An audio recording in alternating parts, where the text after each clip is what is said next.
우리 다 같이 잠시 기도하겠습니다. 사랑과 은혜가 많으신 하나님 아버지, 감사와 찬양을 드리는 것은 하나님께서 저희를 자녀 삼아 주시고 구원하여 주시고 또 우리의 삶을 일일이 관여해 주신 것, 감사와 찬양을 드립니다. 오늘도 이 자리에 나와 하나님의 말씀을 들을 때에 주여, 주님의 음성이 우리의 심령에 들리게 하시고 하나님의 그 역사하심이 경험될 수 있도록 주여, 이 시간 우리의 심령에, 각 심령에 하나님의 말씀을 허락하여 주시옵소서. 이 모든 말씀 우리 구주 예수님의 이름으로 기도드렸습니다. 아멘. 사랑하는 성도 여러분, 여러분들의 삶 속에서 하나님께서 여러분의 상황과 그 문제와 힘듦과 그 통곡의 소리, 그 간구의 소리, 그 기도의 소리를 들으셨다 고백하시는 분들이 계십니까? 그 경험이 있으십니까? 그런 경험을 하셨다면 여러분들은 정말로 하나님의 은혜와 축복을 경험하신 분들입니다. 왜냐하면 하나님께서 나의 상황과 나의 기도와 나의 간구를 들으신다는 그 사실, 그 경험한 그 사실 하나만으로도 우리는 큰 위로와 큰 하늘의 기쁨을 누리고 영적인 충만함을 경험하게 되기 때문이죠. 오늘 우리가 읽은 다윗의 그 시편이, 그 다윗의 고백을 통해서 우리의 부르짖음, 주여 들으소서라는 그 간구에 응답하시는 하나님의 은혜를 함께 나누기를 소망합니다.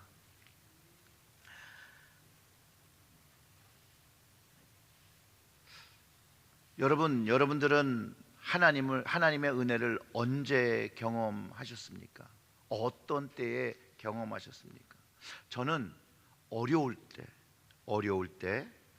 또 힘들 때, 또 내 인생에 고난이 경험될 때 하나님의 은혜를 경험하고, 또 죄로 인해서 하나님과 또 멀어졌을 때도 하나님의 긍휼을 입는 그런 은혜를 경험했었는데요, 정말로 하나님을 만나고 구원받고 믿음의 생활을 하면서도 여전히 하나님 앞에 기쁘신 모습으로 서지 못하고 여전히 죄 짓는 것을, 하나님 앞에 그 죄를 짓는 모습을 멈출 수가 없었습니다.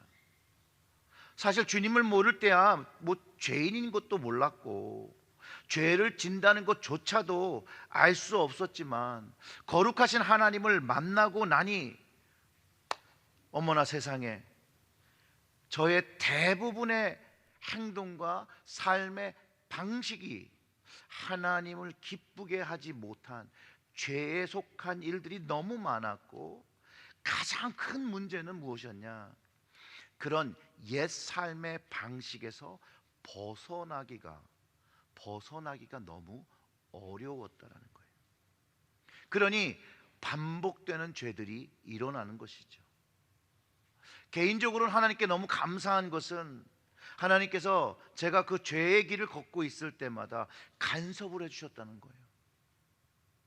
이렇게 튀어나가면 이렇게 툭 쳐서 이쪽으로 돌아오게 하시고, 뒤로 돌아가면 이렇게 뒤를 잡아서 끌어당겨 주시면서 하나님이 원하시는 그 길, 그 주님의 길을 다시 걸을 수 있도록 간섭해 주셨다는 거예요. 저는 세상에서 가장 싫은 것이 남이 제 인생에 간섭하는 거예요. 사실 전 부모님이 제 삶도 간섭하는 거 별로 그렇게 좋아하지 않았거든요. 그런데 하나님을 만나고 나니까 하나님께서 간섭해 주시는 게 너무 좋더라고요. 참 설명하기 어려운 경험이지만, 주님을 만나고 믿음의 사람이 되어서 살 때, 젊었을 때죠, 26살 때요, 나름 신앙생활을 하고 믿음이 있다고 생각하며 좀 교만했었습니다. 지금 생각해보면 도대체 왜 교만했는지 도무지 이해가 안 되는데 그 당시에는 그렇게 교만했던 것 같아요. 다른 데 믿음을 판단하고 아주 거칠었습니다.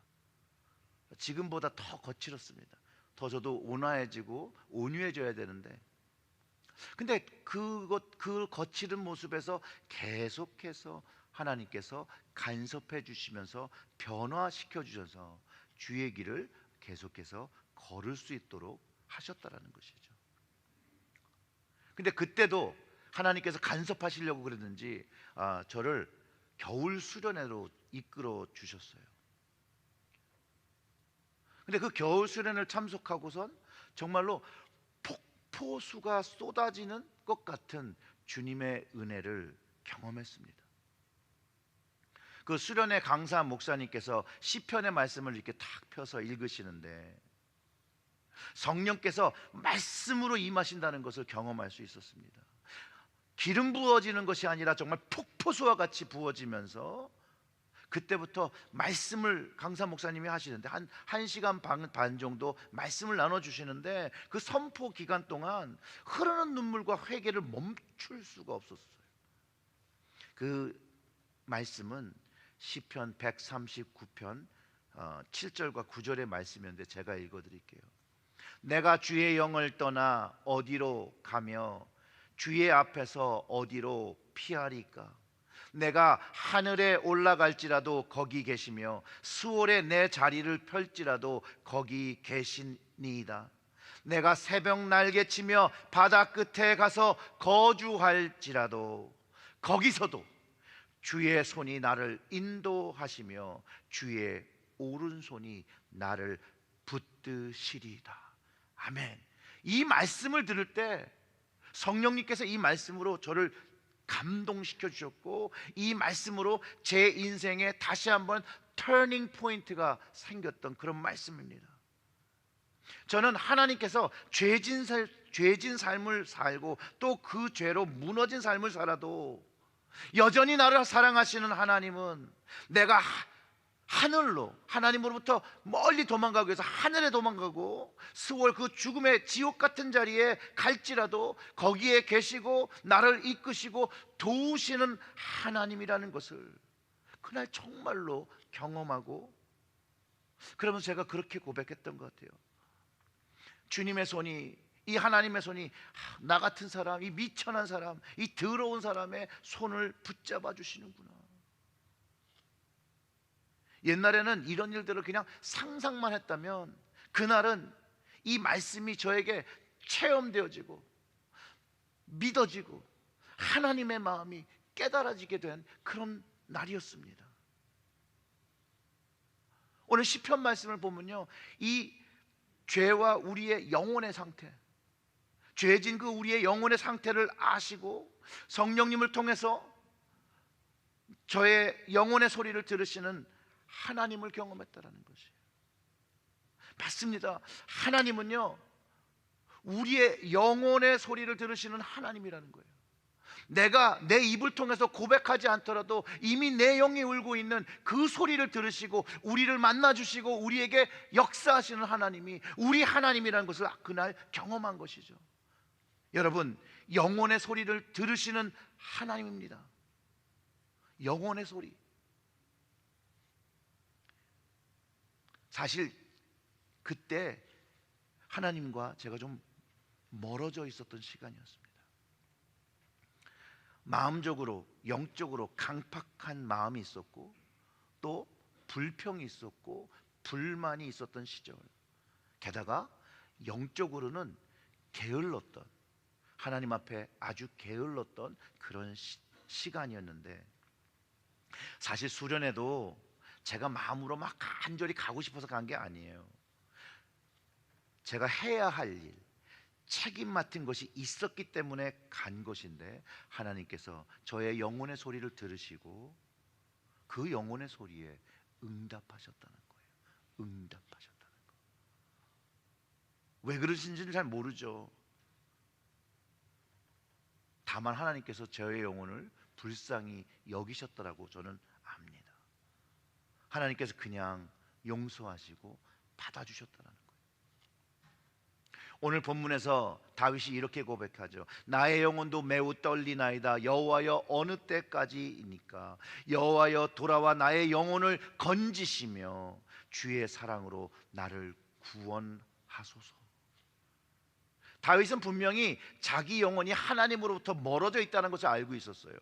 그리고 자기 영혼이 하나님 앞에 서게 된다면 그 떨리는 무엇인가가 주님 앞에 분명히 해결받아야 되는 죄의 문제를 가지고 있었고, 그리고 그것에 회개하며 하나님, 떠나가신 그 하나님이 돌아오시길 바라면서 자기의 영혼을 건지시고 구원해 주시기를 간구하고 있었다는 거예요. 다윗은요, 사실은 영적으로 하나님과 교제가 그 깊은 믿음을 나눈 믿음의 사람이에요.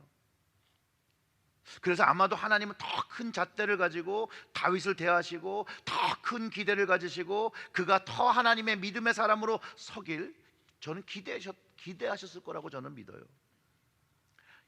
우리 모두가 하나님이 얼마나 다윗과 또 다윗이 하나님과 얼마나 교제하며 친밀한 것을 알 수 있는 것은 그가 쓴 그 시편을 우리가 읽어보면 사실 그의 일기와도 같은 이야기잖아요. 그 글을 보면 하나님과 그가 어떻게 친밀하게 교제했던 사람이라는 것을 우리는 느낄 수 있고, 그의 받은 믿음과 그 은혜의 고백이 거기에 다 담겨 있잖아요.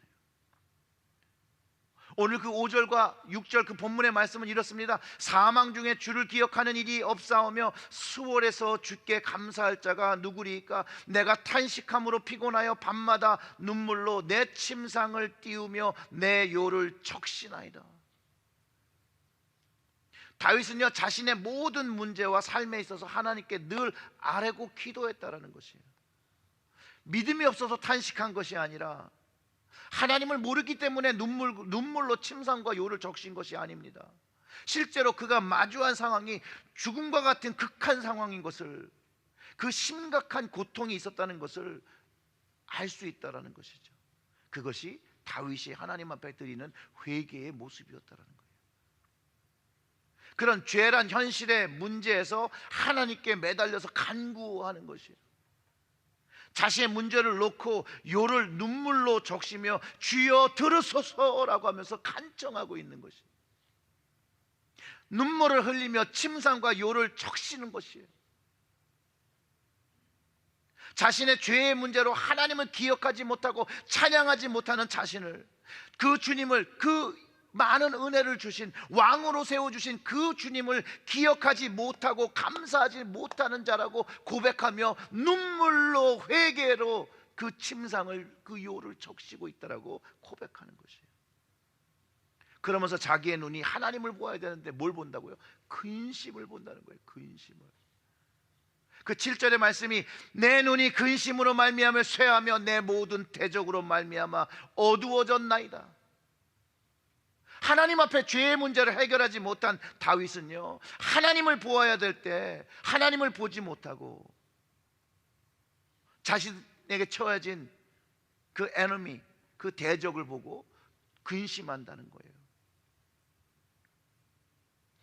그러면서 그러지 못한 그 자신의 모습을 다시 돌이키며 자신의 영혼을 구원해 달라고 눈물로 침상을 적시고 있다라고 고백한 것이라는 거죠. 그러면서 회개에 대한 그 긍휼을 얻음을 8절에서 선포하는 것이죠. 악을 행하는 너희들 다 나를 떠나라. 이제 하나님께서 내 울음소리를 들으셨다고 선포하시는 것이에요. 선포했다는 거예요. 하나님께서 용서하신 그 긍휼을 받고 선포하는 것이에요. 현실에 있는 그 적들에게도 선포하는 것이고, 영적인 적들인 그 에너미에게도 선포하고 있다는 것이에요. 하나님이 나를 용서하시고 하나님께서 긍휼을 베풀으시니 나를 떠나가라 라고 선포하고 있는 것이에요. 여러분, 우리 주님은요, 나의 울음소리를 들으시는 하나님이란 거예요. 나의 울음소리를 들으시는. 그 시편 6편 8절 B를 좀 보시면 이렇게 돼 있죠. 여호와께서 내 울음소리를 들으셨도다. 우리의 울음소리를 들으시는 하나님입니다. 여러분, 이게 믿어지십니까? 이것이 경험된 것입니까? 그러면 아멘으로 화답하셔야 돼요.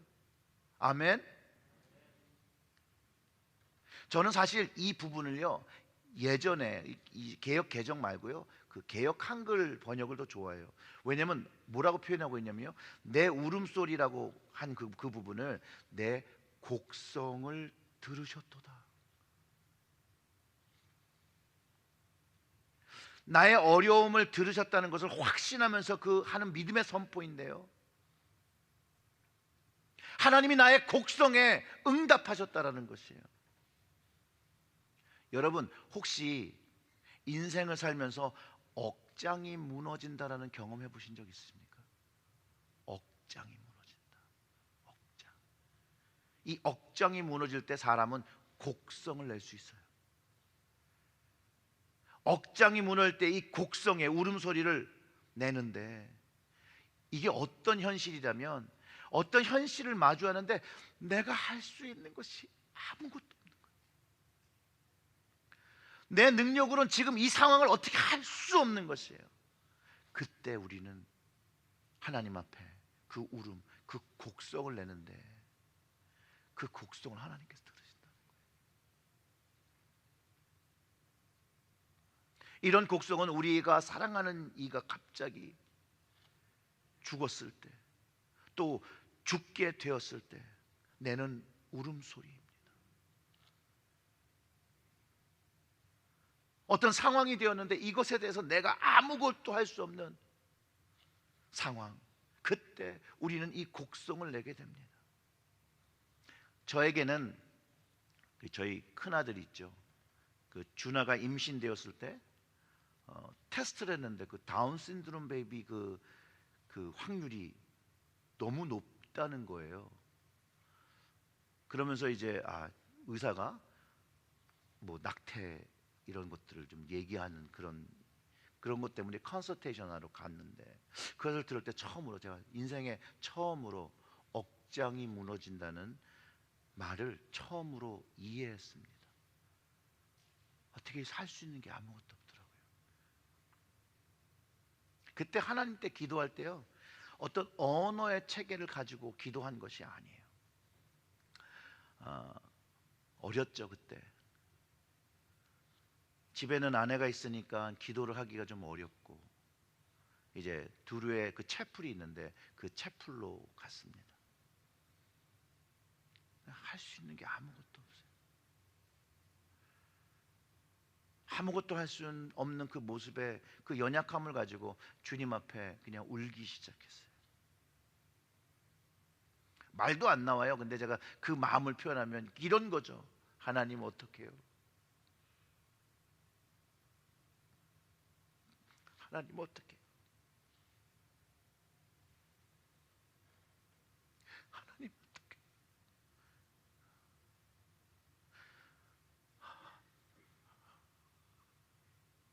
하나님 어떡해요?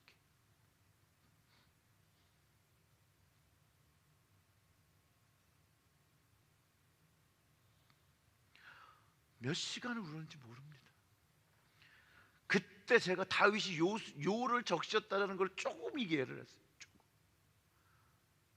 하나님께 간구하며 요를 적신다, 침상을 적신다는 말이 이런 말이었구나. 그래서 저뿐만 아니라 우리 성도님들 다 살다 보면 기대하지 못하던 극한 일들이 인생에 찾아올 때가 있다는 거예요. 내 힘으로 어떻게 해볼 수 없는 일들이 생길 때 나의 곡성을 들으시고 역사하실 그 하나님 앞에 나와 하나님께 부르짖어야 한다는 거예요. 하나님 앞에 울어야 한다는 것이에요. 그냥 하나님 앞에 울 때 하나님께서 그 나의 곡성을 들으신다라는 것이에요. 하나님 앞에 땡깡 부리는 것과 정말로 절실해서 부르짖는 거 하나님께서 구분하시고, 하나님께서 그 음성을 들으시고 길을 내시고 문제를 해결해 주시고, 하나님이 그때 가만 계신 게 아니라 함께 울어주신다는 것을 경험할 수 있었다는 거예요. 사랑하는 성도 여러분, 거룩한 자녀가 되신 여러분들의 울음소리를 하나님은 들으신다는 거예요.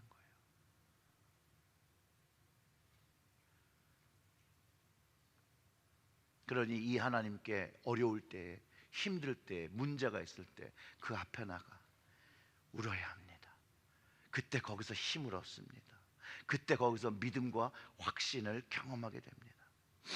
그리고 한 3주 동안 정말 미친 듯이 짐승같이 울부짖었어요. 제가 그때는 이제 펄스펀이라는 곳에 살았는데, 그 당시에 제 홈처치는 이제 베다니 교회였거든요. 웨인인데 한 35분 40분 정도 운전을 했는데, 그때 3주 정도 저희가 새벽 기도를 작정하고, 이제 정말 그 베다니 교회 그 당시에 우리 장 목사님도 제가 왜 저렇게 울부짖어서 야 기도하기가 어렵다라고 할 정도로 제가 미친 듯이 울부짖었습니다.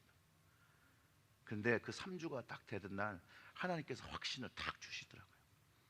평안을 딱 주시더라고요. 아들아, 괜찮다. 내가 이끌어 줄게. 내가 다 괜찮게 해줄 거야. 그런 확신을 주시더라고요. 그리고 저희 큰아들 팔싹둥이가 태어난 거예요. 3파운드 10안스로 작지만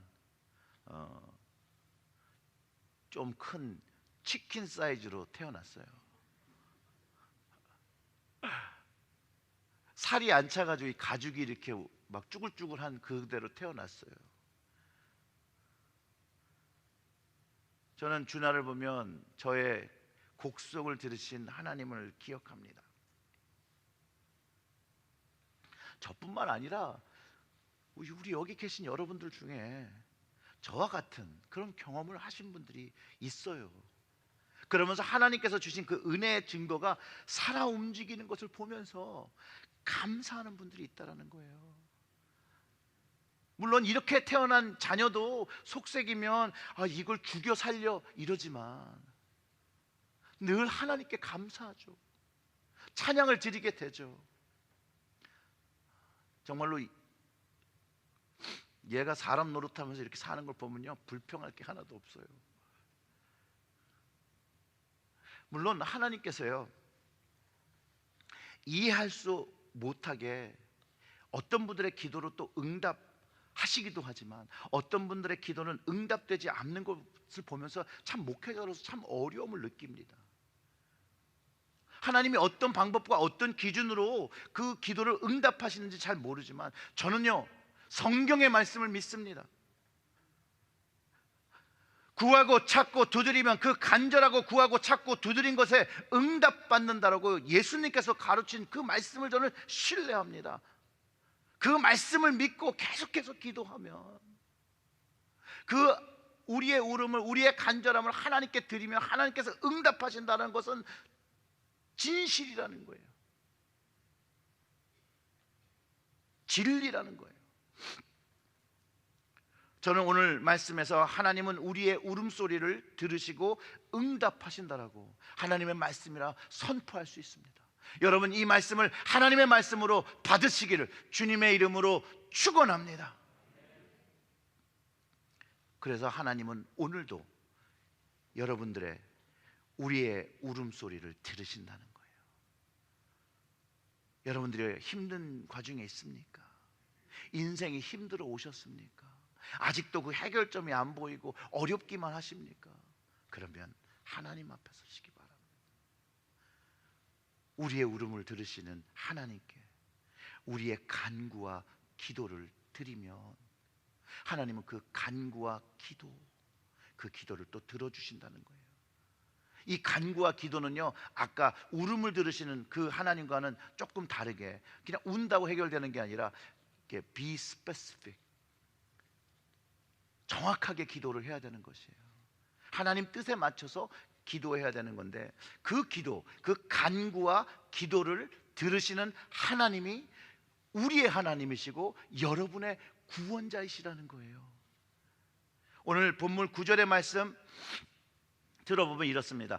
여호와께서 내 간구를 들으셨으며 여호와께서 내 기도를 받으시리로다. 아멘. 조금 전에 말씀드렸던 것처럼 하나님은요, 우리의 간구와 기도를 들으시는데 우리에게 응답하시는 방법이 모두 다르다는 것이에요. 그리고 제가 말씀드린 왜 다른지는 모르겠어요. 그럼에도 불구하고 하나님은 들으신다는 것이에요. 응답하신다라고 말씀을 통해서 가르쳐 주셨고, 우리 교회 전통을 통해서 기독교 역사상에서 하나님께 기도한 것들이, 그 간구가 응답되었던 것들이 경험되어졌고, 또 우리의 이성을 가지고 볼 때 이해한다는 것도 있지만 신비한 방법으로 하나님의 응답이 아니고선 이루어질 수 없는 현상을, 또 일들을 주변에서 일어나는 것을 보고 또 경험한다는 것이에요. 그 신비의 응답을 우리도 경험했다는 것이죠. 그렇기 때문에 아무리 절망적인 시간일지라도, 아무것도 할 수 없는 그런 상황 속에서도 하나님 앞에 무릎 꿇고 간구하고 기도하면 하나님은 들으시고 역사하신다는 거예요. 하나님께 저에게 주셨던, 그 청년 때 주셨던 그 어떤 사명이 있었어요. 청년 집회에 대한 사명. 근데 굉장히 막연하게 있었어요. 그래서 하나님께 주신 사명이니까 이걸 따라가야지 이렇게 생각했는데, 사실상 정말 그게 하나님의 뜻이라고 알아도 이거를 실천하고 구체화하려면 굉장히 막막하더라고요. 그런데 신학교 들어가게 되고, 신학교 들어가니까 공부해야죠. 또 전도사로 사역해야죠. 바쁘니까 그걸 할 수가 없어요. 하나님의 사명이라고도 알았고 하나님의 뜻이라고도 알았는데 뭐 바빠서 할 수가 없어요. 그러다가 이제 전도사 되다 이제 목사 되고, 목사 되니까 담임 목회하고, 담임 목회해야 되니까 더 시간이 없고, 장소를 따져보니까 너무 멀고, 거리, 시간, 인력 뭐 이런 것들이 생기고, 너무 많은 변명거리로 그냥 잊어버렸어요, 그 사명을. 그러다가 2007년에 하나님 앞에 또 한번 깨지는 시간이 있었어요. 그리고 이 청자년 사역을 해야겠다는 마음을 먹고 이제 금식하고 기도하면서 하나님의 도우심을 구하는데, 1년이 지나도 어떠한 그 희망적인 그런 사인들이 하나도 안 보이더라고요. 그래서 2008년이 지나고 2009년이 시작될 때 이 사역을 구체적으로 하려고 하는데 실제로 되어지는 일이 하나도 없으니까 또 사람이 낭망하게 되잖아요. 너무 마음이 낭망하더라고요. 하나님, 제가 안 한다는 것도 아니고 하고 싶다고 하는데 왜 이렇게 주변에 일어나는 것들이 하나도 없어요? 적어도 함께 일할 수 있는 사람이라도 하나 구해줘야 되는 거 아닌가요? 하나님, 왜 사람을 안 보내주세요? 이제 낭망이 불평으로 바뀌고, 불평이 여러분 그 다음에 뭐로 바뀌는 줄 아십니까? 원망으로 바뀌는 거예요. 원망으로. 그런 마음이 됐을 때 이제 교회 사무실에 앉아서 이제 목회를 위한 책을 좀 구독해야겠다고 해서 그 당시에 godpeople.com이라는 그 웹사이트를 탁 열었는데요, 그 당시에 그 팝업 기능이 있었어요. 그 팝업 기능으로 딱 뜨면서 어떤 영상이 하나 이렇게 싹 돌아가더라고요. 그 티저 영상에서 첫 말씀이 검정색인데 거기에 죽도록 충성하라. 그 말씀이 딱 뜨는데 전기에 감전되는 줄 알았어요. 성령님의 터치로 감동되기 시작했어요. 하나님의 말씀으로 받아들였어요. 그리고 그 티저의 영상이 뭐였냐면 아마존에서 선교하시는 선교사님의 이야기였어요. 그리고 그 다큐멘터리에 대한 그 홍보 영상이었어요. 아주 짧은 홍보 영상이었는데 그 선교사님의 헌신에 감동받고, 또 그 당시에는 이게 한국 극장에서 상영하고 있는 것이기 때문에 나중에 그 DVD나 어떤 방법을 통해서 볼 수 있으면 보고 싶다는 마음이 너무 강렬해서 그 영화 그 오피셜 웹사이트에 가가지고 거기다 글을 남겼어요. 제가 뭐 이렇게 남긴 거죠. 저는 미국에서 사는 사람인데요, 이 영화를 정말 보고 싶은데, 미국에 있어요. 미국에서 보고 싶은데 볼 수 있는 방법을 가르쳐 주세요. 아니면 이제 이 영화가 끝나고 DVD로 출시가 된다라면 제가 꼭 사서 보고 싶다라고 글을 남겼습니다. 그런 다음에 제가 제 자신을 다시 한번 돌아보고 그 당시 사역하는 그 미국 교회뿐만 아니라 하나님께서 또 사명으로 주셨던 이 청장년 사역을 위해서 주님이 원하시는 사역이니까 내가 정말 죽으면 죽으리라는 마음으로, 죽도록 충성한다는 마음으로 그 마음을 정하고 이 일을 위해서 매일 2시간씩 무릎 꿇고 기도하겠다라고 하나님께 약정하고 기도하기 시작했어요. 그 예고편을 본 지 한 10일이 지났습니다. 제게 이메일 한 통이 왔어요.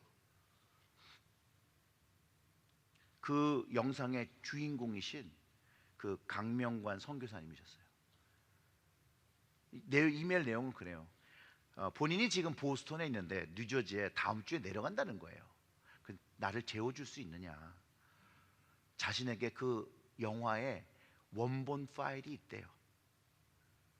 그래서 자신에게 있으니까 함께 보자고 그 연락을 받았을 때 저는요 그 이메일을 읽으면서 정말 눈물이 왈칵 쏟아졌어요.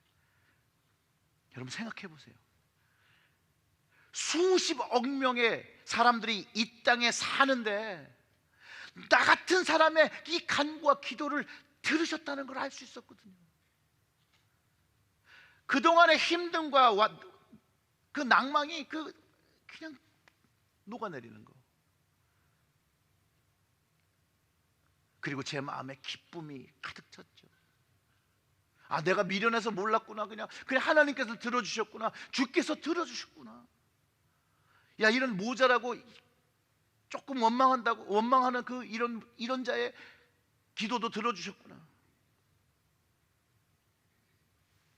너무 감사하더라고요. 하나님께 은혜 받으면요 눈물만 나는 게 아니라 콧물도 같이 흘려요. 정말 콧물을 쏟아요.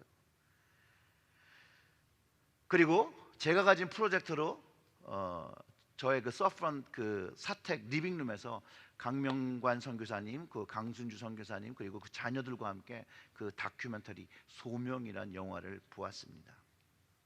사랑하는 성도 여러분, 하나님은 우리 연약한 간구와 기도를 들어주십니다. 저의 기도도 들어주셨듯이 여러분 모두의 기도를 들어주십니다. 아멘으로 믿으시길 주님의 이름으로 축원합니다. 여러분 이건 우연이 아니에요.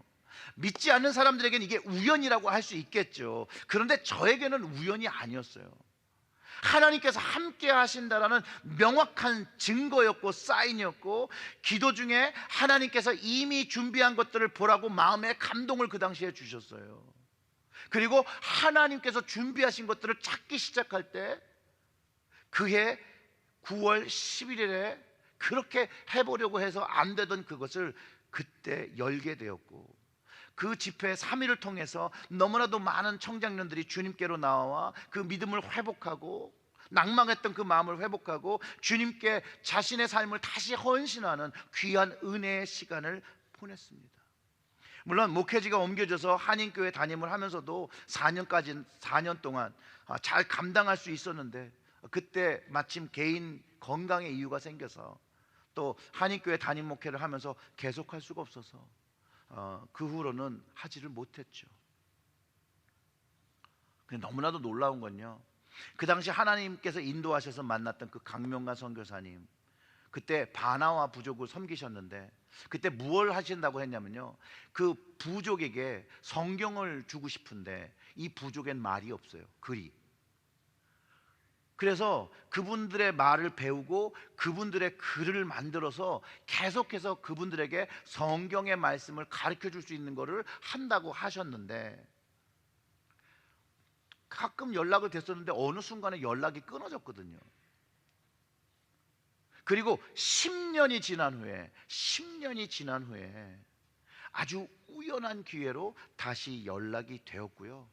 2019년에 딱 10년이 됐잖아요.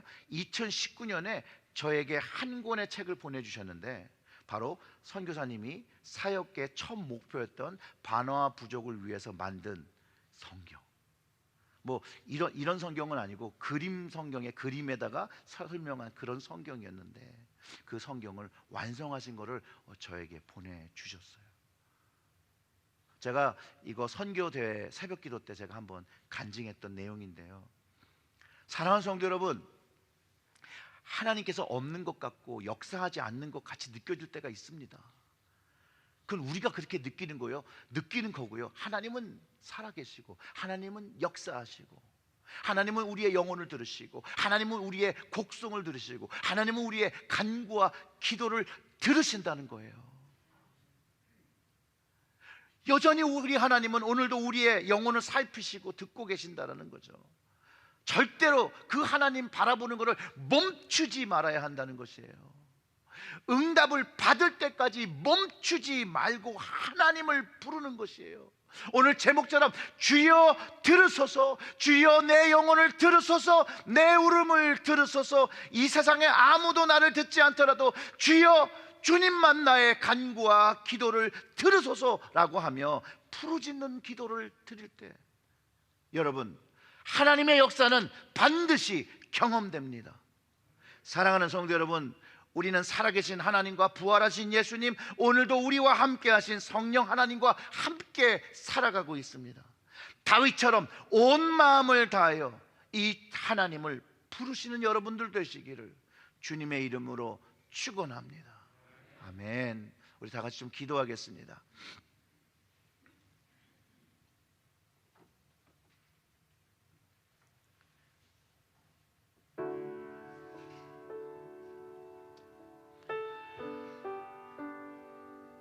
오늘 예배에 나와서 우리 예배 드리시는 분들, 또 온라인을 통해서 또 예배 드리시는 분들, 하나님이 가깝게 느껴지지 않으십니까? 그런 방법이 있습니다.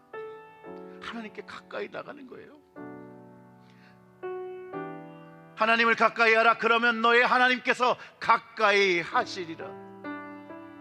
그 자리에 나가서 하나님께 내 영혼의 소리를 들으라고 기도하는 것이에요. 내 영적으로 가장 필요한 거, 하나님, 내 영혼이 내 육적으로는 알지 못하는 것, 내 육적으로는 죄를 짓고 하나님과 벽을 쌓고 살지 있지만 내 영이, 성령께서 함께 하시는 그 영이 기도하고 내 성령께서 탄식하며 기도해 주시니 내 영혼의 소리를 들어주세요. 주님, 내가 이 삶 속에서 할 수 있는 것이 아무것도 없습니다. 이 상황에서 할 수 있는 것이 아무것도 없는데 하나님, 나의 이 울음소리를 들어주세요. 하나님, 정말로 내 인생에 이런 것들이 명확하게 필요하고 하나님을 아는 것이 중요한데, 하나님 만나고 싶은데, 이 하나님 성령님 만나고 싶은데 만나지지 않는 것이 있습니다. 하나님, 오늘 나를 만나주세요 라고 명확하게 기도할 때 하나님 우리의 삶에 역사해달라고 우리 같이 부르짖는 주여 나를 들으소서, 이렇게 기도하시면 좋을 것 같아요. 우리 다 같이 좀 소리 내어서 기도하겠습니다. 하나님 아버지, 아버지, 아버지, 아버지, 이 시간 주여 나를 들으소서, 주여 들으소서. 주여 우리의 제일교회 모든 가정들의 그 소리를, 그 영혼들을 들어주시옵소서. 삶의 무게로 눌리고 그 마음이 눌리고 이 마음이 눌려 낭망이 되어지고 하나님과 멀어져서 탄식의 소리만 보이고 탄식의 눈으로 하나님 우리의 현상에서 헤어나지 못하는 하나님 우리들을 불쌍히 여겨 주시옵소서. 우리의 영혼의 간구를, 우리 영혼의 간청을 들어주셔서 우리의 영혼이 다시 한번 하나님께 그 시선이 맞춰지고 하나님의 은혜를 경험하며 하나님을 누릴 수 있도록 하나님께서 역사하여 주시기를 간절히 소원합니다. 하나님, 지금 나의 상황을 놓고 울며 기도합니다. 하나님, 제 영혼이 웁니다. 하나님, 성령님이 탄식하며 울고 계십니다. 하나님, 그 탄식하시는 성령님의 기도를, 하나님 나의 울음을 들어주시옵소서. 그리할 때 하나님으로 인하여 내 인생이 만남을 갖고 채워지는 그 역사가 경험될 수 있도록 하나님 그 심령을 열고 간구를 드리며 기도할 때 오순절에 임했던 그 성령이, 그 불같은 성령이 지금 이 시간 우리의 가정과 우리의 교회에 임재하여 주셔서 우리의 마음이 떨리게 하시고 우리의 마음이 하나님으로 감동되어질 수 있도록 역사하여 주시옵소서. 역사하여 주시옵소서. 역사하여 주시옵소서. 역사하여 주시옵소서. 하나님, 죄된 자의 기도를 들어주시니 감사합니다. 연약한 자의 기도를 들으시니 감사합니다. 기도할 수 없는 상황 속에서도, 기도하지 못하는 상황 속에도 우리의 영혼의 소리를 들어주시니 감사와 찬양을 드립니다. 우리의 삶에 하나님 간섭하여 주시옵소서. 옳은 길로 걸어갈 수 있도록, 믿음의 길을 걸어갈 수 있도록 간섭하여 주시옵소서. 저희들이 그래서 주님께로 더 가까이, 더 가까이, 더 가까이 하나님을 만나는 자리에 서게 하여 주시옵소서. 영혼의 떨림과 두려움이 아닌 하나님 그 영혼의 기쁨과 찬양과 감사의 자리로 설 수 있도록 하나님 오늘 우리의 긍휼로 우리를 만져주셔서 우리의 모든 죄된 것들, 허물진 것들 하나님 다 용서하여 주시고 십자가의 그 보혈의 피로 다시 한번 하나님 맑게 씻어주셔서 하나님 앞에 새로운 모습으로, 새로운 모습으로, 변화된 모습으로, 거듭난 모습으로 다시 설 수 있도록 주여, 기도하는 그 심령들, 하나님께서 들으신 그 영혼들 하나님, 하나님을 알 수 있도록 하나님, 하나님의 손으로 만져 주시옵소서. 이 모든 말씀 우리 구주 예수님의 이름으로 기도드렸습니다. 아멘.